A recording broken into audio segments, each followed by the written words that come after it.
In our top story today, Finance Minister Heng Swee Keat will lead the People's Action Party post-mortem committee to review the recently concluded general election. Prime Minister Lee Hsien Loong, who is also the party's Secretary General, made the announcement on the party's Facebook page today.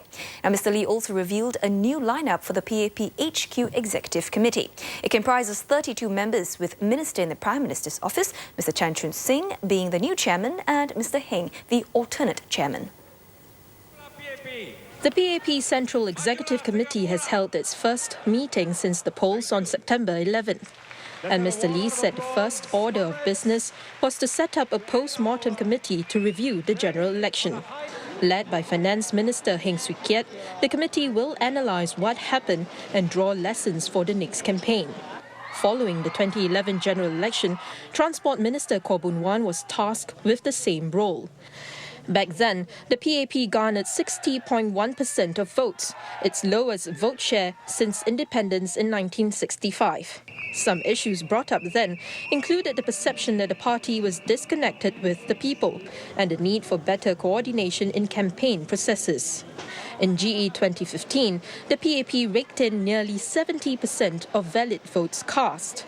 But Mr. Lee said that work for GE2021 has started and that the party will partner Singaporeans to deliver its promises and improve their lives. Now, to this end, he said the new PAP HQ Executive Committee will work with MPs and activists on the party's plans and programs.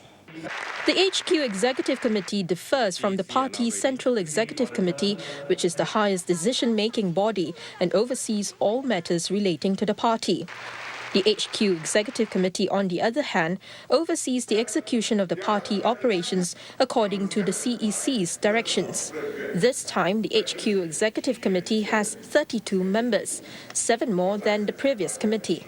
Minister in Prime Minister's office Chan Chun Sing takes over Deputy Prime Minister Teo Chee Hean as the chairman. There is no vice chairman this time round, but Mr. Chan will be supported by Finance Minister Heng Swee Keat, who is the alternate chairman. Both Deputy Prime Ministers Teo Chee Hean and Tharman Shanmugaratnam, along with Mr. Kaur, assume the role of advisors.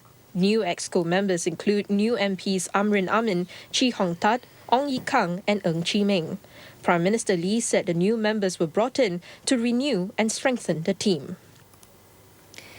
Meantime, the first session of the 13th Parliament will commence on 15th of January next year.